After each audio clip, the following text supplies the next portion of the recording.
Hey, beer lovers. Just a reminder, we got new episodes coming in February, but right now, here's Allison's favorite episode of 2024 when Gary forgot to wake up and Allison and Bobby took over hosting for the day. Enjoy.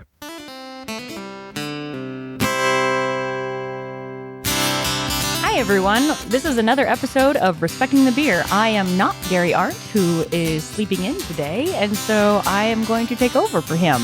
I am Allison McCoy, and with me, as always, is the infamously amazing Bobby Lindale Fleshman. That's right, folks. Middle name, Lindale. Fun story on that one. Two middle names. Hi, Bobby. Actually, that's not really a fun story. His parents' middle names are Lynn and Dale, and they combined them. Cool. Anyway, so I am going to pretend to be host today and ask Bobby a bunch of questions in this gorgeous weather season outside. It's crisp fall weather starting, and it's a wonderful harvest time. So we thought it'd be really fun to talk about how harvest is a time of year that changes our daily rituals when it comes to the brewery. We have a whole bunch of new ingredients coming in, and just hectic nature things happen around harvest time. Bobby, take it away. So first off, we're releasing Oktoberfest. We have been releasing Oktoberfest the last few weeks, and that's the biggest seasonal we do. What's ridiculous about Oktoberfest is that we start brewing that in like May or June, because it has to lager, so it's like 6 weeks of lagering. Right. And if we had infinite space to store it, we'd start in March. That's how it's traditionally done. But we're limited on the professional scale. But yeah, we're releasing a ton of that. It's 20% of our entire annual production. So it really shuts us down. Folks love Oktoberfest. And when you say shut us down, though, basically you mean that there's just beer sitting in the tanks, and so we can't make other beer in Yeah, those tanks. it means it log jams. It doesn't mean that we like lock the doors. Oh, it's Oktoberfest time, lock the doors. Quite the opposite, yeah. But we also make a fest beer, which is like a more modern example of Oktoberfest, like you'll find in Munich. So both of those beers are popular. They signal the beginning of fall when they're released. Mm-hmm. And as soon as we get tank space, we start thinking about what to make next. I mean, we've been thinking about that for quite a while, but we're forced to think about such things as cider. We make our own cider, apple cider. And Thay's Orchard in Luxembourg is our primary source for apples. They do all the pressing. We take the juice. Jim and Judy Tay are amazing. We've been friends with them for several years now. It's really, it's like a 6 apple blend that we do with them. The apples are ready when they're ready, and we can't really wait on that. So we have to start fermenting those as soon as they are pressed. Okay, so you're just making this boring. I'm going to jump in. So one of the fun parts about harvest time is that we have no idea. I mean, we know about the month range and when these apples are going to be ready.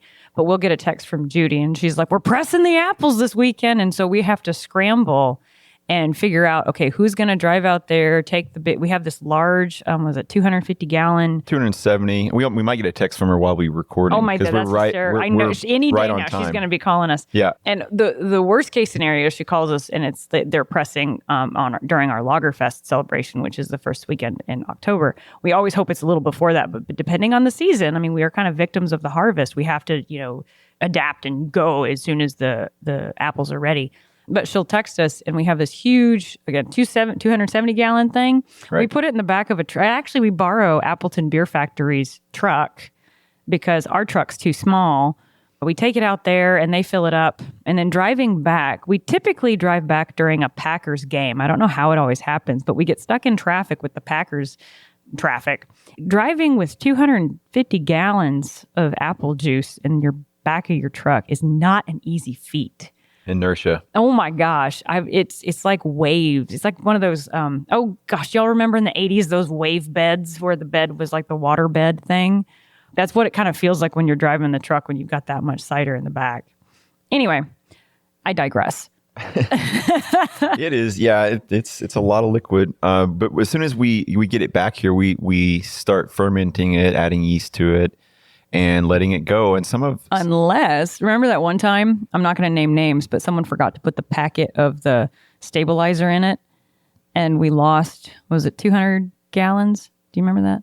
I don't remember that. Oh, am I lying? Wild fermented apple cider. Yeah, we have to basically put some compounds in there to stop any bugs that shouldn't be in there from growing and doing any sort of like spontaneous fermentation. Yeah, and that's not necessarily a bad thing. This is done in, as far as I understand it, winemaking, that the yeast on the skin of the grape, it contributes, if not in partially, then entirely to the fermentation. So I don't think that's entirely abnormal. It's not that strange. It doesn't end up in a product that's that different than what you're aiming to create, because they consume everything. They consume all the sugars. But we do like to have control over which yeast we put in. Mm-hmm. Yeah, and the reason we make apple cider to begin with is because we wanted to offer something for people who don't like beer, and something for people who can't tolerate gluten. We also live in Appleton. And we live in Appleton. There's apples nearby. Yeah. It's not like, was it kumquats or the cider? Is that even a possibility?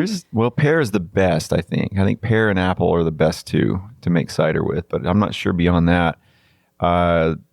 Not jumping ahead too far, but you can make pear cider and you can blend that with honey. We'll talk about that in a second. That's called a sizer, right? Yeah. Well, even apple cider blended with honey is a sizer.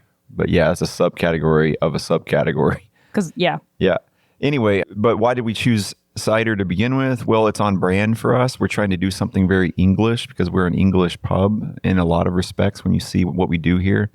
So it felt really on brand and it checked those other boxes. We also live in Appleton. We live in Appleton. Which is actually named after Samuel Appleton, not having to do with anything apples, which is funny because there's some really good orchards all around, Tay's Orchards being one of them, that make delicious apples, or I guess grow delicious apples. What did we learn? The trees make the apples. We learned from Gary's podcast. Now this is fun. This is meta. We're going to reference each other.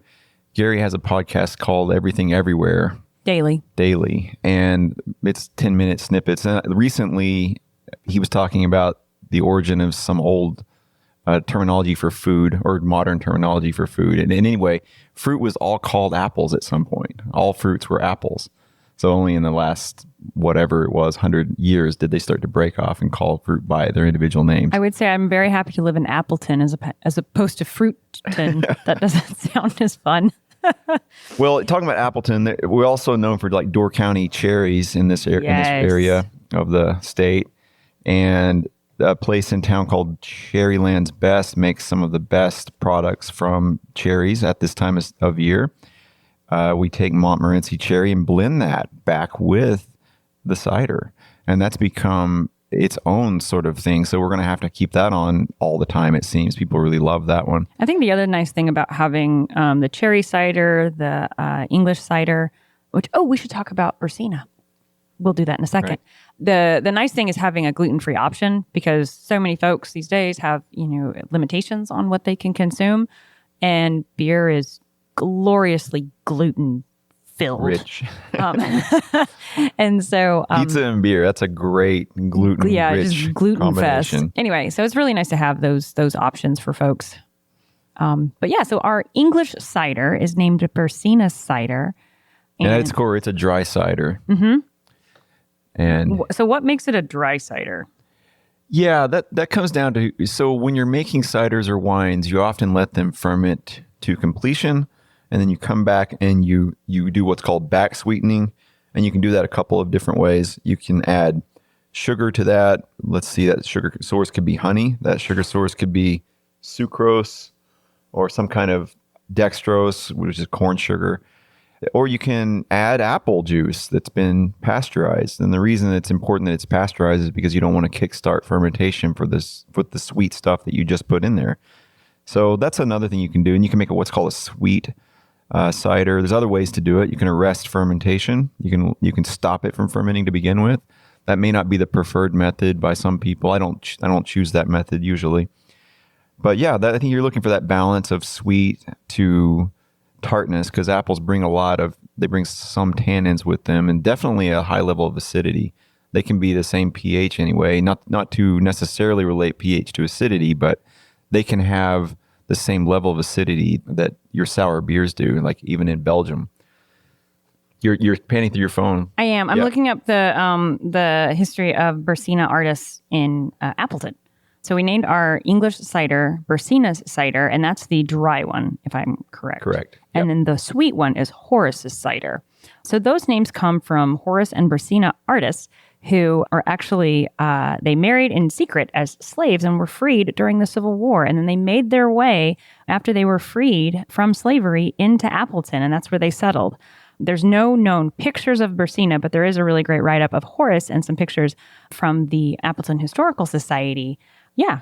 It occurs to me as we're left slavery and became free in Appleton. It was Gwen Sargent's idea that we follow this. Yeah.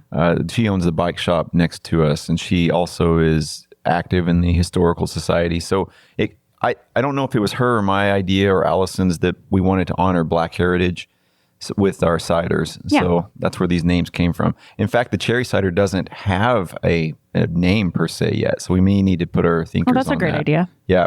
Ooh, naming beers is so hard. Naming ciders and beers. So there's going to be a lot of historical figures we can look to, I'm sure, once we open up the books.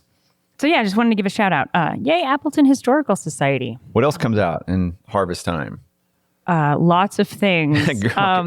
Well, grapes. Believe it or not, they grow grapes even within almost the city limits, honestly, of Appleton. And we're friends with Eric and Sharon, I want to say. You better get that right. I better get that right. She'll be mad. She will be. Not that she would. She's probably a lovely person. I have no. Yeah, a lot of names. By the way, I sell beer, so I meet like thousands of people a year, and I got a terrible memory. But that's a good side story. So when Gary's not here, we're just gonna keep wandering. If you have met Bobby and he doesn't remember your name, he is very sorry. This is gonna go really extreme. You were in a head-on collision when you were 17, and you had your kind of skull crushed in a little bit. You shouldn't be alive, but you are, and I'm thankful for it because you're amazing. Anyone ever seen Robot Chicken? I feel like we're on an episode of Robot Chicken right now. But anyway, so names are one of the things that he's actually not very good at. So after he'll meet you, he'll immediately like put your name in his phone, and like he has this really long list of all the people he's met, and he's getting better at it. But I'm so proud because he tries so hard. He knows who you are if you've met him. He just doesn't necessarily remember your name. Apart from my face blindness or whatever this is, I was going to say that Eric and Sharon grow Marquette grapes in Appleton. They grow Edelweiss, which are white wine grapes, in Appleton. And we became friends with them a few years ago through a collaboration at the Appleton Beer Factory. It's been 10 years now. And I circle back to their grapes once in a while, well, every year actually, and we ferment them out. We haven't yet released them as a wine on their own, but what we do is we make a wine that we then blend with one of our beers that's really popular. So when you blend a wine and a beer, what fancy name is that called? Oh, that's a good question. I'm not sure there is a name for that yet. Beer, what's a braggot? A braggot is when you are blending mead and beer. Yeah. Okay. Yeah. So wine that's a good, and beer. I think wine and beer is so new as far as the blending game Google goes. might just say, just don't. The AI will make something up. It'll hallucinate an answer for you. But yeah, so we blend that back in with our Brut IPA, which is called Ultima. And if you guys don't know what a Brut is it's basically a pale ale. We call it an IPA, but it's not nearly as bitter as you would expect. And what you do is you ferment it completely out. And you do that by way of using enzymes that break down all the sugars so that yeast can consume all the sweetness out of it. And that makes a really nice palate to blend with wine. Is the Brut IPA? Yeah. Mm-hmm. So we make what we call Ultima as our base, and then we add the Marquette wine to it, and we have Ultima Rosé. And then we'll add the Edelweiss grapes to it and make what's called our Ultima Blanc. One of the fun things about it is that folks who claim that they do not do beer, they're like, nope, I am a wine drinker. I do not like beer. And we're like, well, would you consider this beer wine hybrid? Which is, I guess, is what we would call it. And they're like, oh, maybe. And then they taste it and they're like, oh my God, this is amazing. And in addition, they don't believe it's an IPA. Right. Because they've been told they won't like IPAs because they don't like beer. Sidetrack here. Ultima experienced a huge, huge wave of success about 6 or 7 years ago. It was to be the one that would take over all of beer. And it happened. Let's try that again because we've only opened 6 years ago. So not 6 or 7. Our beer, Ultima. I mean, was Brut. The Brut IPA. Sorry, I meant to say Brut. Ultima has always done okay. All Ultimas are Bruts. Not all Bruts are Ultimas. Right. Whales and mammals. So, We need Gary back. so man, I can't even stay focused. When the cat's away, the mice will play. I've totally lost my train of thought. No. Well, I found something interesting. Yeah. What happens when you combine the best of beer and wine? Well, you get a Vier. Ooh. So apparently the mix between wine and beer is the new drink, says traveltomorrow.com. I don't even know when was published. Well, she's looking that up. I wanted to just make sure we said Vier. shaking. Oh, this is 2022. Okay, this is recent. I wanted to say Shaken Rock Vineyard. That's the name of Eric and Sharon's new winery. Ooh. And soon to be tap room. So they get advertisement right now. They're going to open there on the northwest corner of Appleton. And they will have a full, I think their goal is to have spirits and wine and beer and cider and mead. So they're doing a great thing out there. It's a beautiful barn that they're turning into a tap room. Okay, I'm going to pretend to be Gary now. All right, Bobby. So you get these grapes. You get them from the orchard. Wait, they don't come from an orchard. They come from a vineyard. Anyway, and I've been to some fancy country in which I have done whatever vineyard picking of grapes. Again, I'm pretending to be Gary. What then? Do the grapes just show up and you just put them in the beer? What's the process? Well, that's a good question because we're about to get our Marquette grapes. We just got Edelweiss and do you like stomp on them in like a big vat? You could. We don't. Like, Lucy way? Yeah, you could, but you don't. Lucy and Ethel way, I guess. And I think Ethel was there too. You look at those photos over time, and I think I can't speak to what's going on, but I imagine that they're just relying entirely on the yeast that's on the skin of those grapes. So you get a grape and you see that powder on top. That's just loaded with yeast.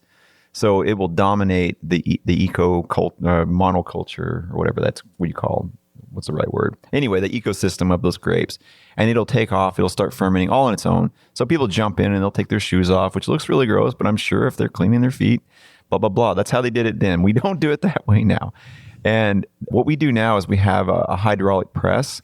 So we'll bring the grapes in. They've been destemmed. They've been crushed. So they've already, the juice is already leaking out. So we just want to get it all out. So we'll throw it in this 25-gallon container, and behind it is a bladder. That's what it is, a water bladder you fill up with water, and it presses hydraulically all the juice out of the grapes. We collect that, throw it into a fermenter, and then add our yeast of choice. We'll let that ferment out, and at the end of the day, we'll adjust the sweetness and the acidity profile. I'm learning a lot about all the spectrum of acids that are involved in winemaking. I think it helps me. Much acid. It helps me learn how to make better sour beers and maybe beer in general. We're thinking about how winemakers actually do a lot of their work on the tail end, on the picking which barrel and then adjusting for all of those factors, acidity and sweetness. So yeah, we just let nature do its thing. We have Cabernet barrels and Merlot barrels from Napa that we ferment inside of. Now, is the next round of grapes, are they going to be white grapes or purple grapes? They were, well, first of all, it was red grapes. I guess they're not purple. Well, they look purple. So, well, we have a bluebell that we do as well, and it's very purple, but a table wine. And then, so anyway, we already have our white. The Edelweiss arrived to us 2 weeks ago. They've already fermented out. So now we're starting to think about adjusting those. It's really hazy, by the way. It's really hazy. So we're adding. Is it supposed to be? Pectinase. Pectinase is an enzyme that breaks down pectin. Pectin is what gives almost any fruit with a skin its integrity, but it manifests in a hazy end product. You don't care about that. In fact, you add it to jellies. Oftentimes, it gives it some body at huge levels. Yeah. Speaking of pectin, I'm going to take us into another topic. Yeah. So we're talking about harvest and just all the different kinds of ingredients that come our way and how we adapt quickly to brew whatever it is while those ingredients are as fresh as can be. And we are getting into the season. I swung by the coffee shop this morning, and in my hand is a pumpkin spice latte because it's that time of year. And so we always get inquiries, and people are excited about the pumpkin beers. The pumpkin beer will never die. I know. It seems like every year people say this is the last year. It needs no comment. Anyway, but this is the pumpkin harvesting time, and so the problem is that when pumpkins are ready to harvest, we would have had to brew the beer 3 or 4 weeks ago. And so pumpkin beer should really be coming out like in December or in, late November, because the pumpkins are really kind of ready in October, pumpkin season time. But there's one of the things we wanted to share on this podcast is there's really kind of 2 types of pumpkin beers. there's pumpkin spiced beer, and then there's actual pumpkin beer. Bobby, can you explain the differences, please? Right. I think it's fairly self-explanatory, but when you're doing a pumpkin beer, you're using the flesh of a pumpkin. I like to use Cinderella pumpkin. And in and of itself, For those that don't know, those are the really the big fat ones that are squashed in the middle that are just crap for jack-o'-lantern Oh, yeah. making. The hole in the middle, if at all, is like a baseball size. Yeah, it looks like a patty pan. It's like squished all down, and it looks like you just smashed the pumpkin in the center. But it's great for making pies with. I mean, number one, I think it's just the amount of flesh you're working with. Mm-hmm. But and number two, I think the quality. But what we do is we'll take those, we'll quarter them up or chop them up into cubes, 4-inch on edge-ish, and then we'll throw them into an oven. So this is how you get flavor from pumpkin. The pumpkin in and of itself is pretty flavorless. So if you were to puree that and throw it into a mash with your grain as you're making beer, you're not going to get a lot out of it except a bunch of starch maybe leaking into your mash, which doesn't go anywhere. So what you'll do is you'll throw it in an oven and you'll generate what are called Maillard products. You're cooking. I'm just going to take over. So this is for a pumpkin beer where we've actually fermented the sugars from the pumpkin. Well, as opposed to pumpkin spice, where you take a beer and you just add the spices that make you think of pumpkin. Yeah, you'll ultimately, once you do this breakdown, you smash it up and you throw it in the mash with the rest of your grain. And believe it or not, you can turn an otherwise yellow beer into an orange one just simply by using pumpkin flesh. It's beautiful. We do one. It's a lot of work to get there, but hashtag beta carotene. It totally works. So one of the things about this is that our recipe was named originally Pain in the Ass Pumpkin because to do a pumpkin beer, what we would do is we would cut up this pumpkin and we took over Appleton Beer Factory's ovens for like 3 days. It was a long time. No, we would take over their kitchen for 4 hours in the morning time, and we would have the flesh finished by the time we were ready to mash in. Mm-hmm. So one of the fun things about the pumpkin beer is that you can really get a good sense of pumpkin flavor as opposed to the pumpkin spice. Bobby, what about pumpkin spice? Well, first of all, I want to finish our own pumpkin recipe. We'll take the seeds too. We'll toast those and throw those into the mash. There's multiple levels to this, but pumpkin spice is just what it sounds like. It's where you create a beer that looks orange. It has maybe a little toastiness. It makes you think of fall, but then you're adding those same spices you would for a good pie recipe. And so it's very suggestive. And there's lots of examples of this in the culinary world where you do things that suggest other things and your mind fills in the blanks. Yeah. So there's two styles. I appreciate a pumpkin ale. The pumpkin spice, it can be done fine, I guess. But anyway, we don't know quite which one we'll have yet this go about because... We don't...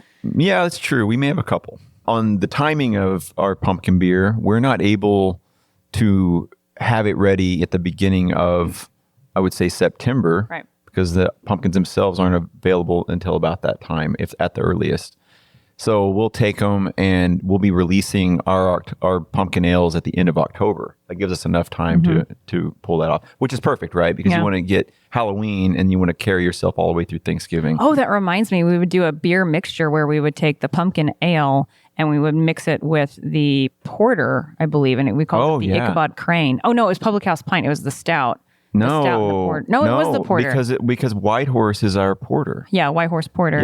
Yeah. And so we would call it the Ichabod Crane. The Ichabod. That was really good. I forgot we did that. Yeah. But are we planning to make a pumpkin? All right, Sam, we're going to let the cat out of the bag. So Vantage Point is every year we make Vantage Point our Imperial Stout. Are we going to Imperial Stout it? Yeah. Oh. So we're going to do hot off the presses, friends. A pumpkin spice Imperial Stout. Now we're held to this because now it's on record. Oh, this is the first I'm hearing of this. Oh my God, my mouth is watering. I'm going to take a drink of my pumpkin spice latte. And then maybe if our brewers are of the right mindset, we'll make them do the other one too. That means that's Bobby's speak for if you haven't pissed him off by the fact that they have to cut up all these pumpkins. And did you hear before? He was like, it's actually like 4-inch cubes. He will go in with his tape measure and got to get all the surface area. You can't get any color and flavor You've done out this of a calculation, haven't you? It just seems like that's a good size. Yeah. Yeah. Okay. Other things that we harvest. Apparently we harvest hops. Hops is the number one in the beer world. It's the number one thing. But we're getting hops throughout the year. What's the deal? You're right. Well, first of all, let's just quickly advertise, we have a harvest ale coming out that we made with fresh hops out of Steve Main's backyard. He brought us We love Steve. like 20 pounds of hops, and that went into a special release coming up. It's an IPA that actually it's a pale ale.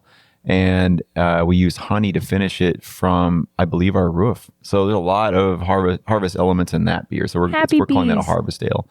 In modern times, hops are kept cold and they're kept in nitrogen environments. So you can buy hops throughout the year, but there is something you lose. There's a volatile element to hops, and you're going to lose some of those aromatics. That's what makes the terpene level and the romance of these harvest ales so amazing. Do they taste more grassy? They do. The field tastes like it was just there yesterday? They're not for everyone because they do definitely taste grassy like fresh lawn. They're really high in those terpene levels, but the people that like them love them. Go team. Yeah. Cool. Okay. Well, I guess that ends our discussion on harvesting time. And what's really fun is we did it all without Gary, and he will be, he has missed a lot. He actually just walked in the door, so he'll be here on the next episode. But I feel very proud to have been our host this time. This will be the lost episode. All right. Then that concludes this episode of Respecting the Beer. Make sure you subscribe to the show. I'm reading this thing I'm supposed to read. Make sure you subscribe to this show in your favorite podcast player so you'll never miss an episode, and feel free to join us on the Facebook group and get updates between episodes, and to support the show over on Patreon. Links to both of these are in the show notes. Until next time, please remember to respect the beer. Just the right amount of chaos. It took everything for me not to say party on, Wayne, at the end.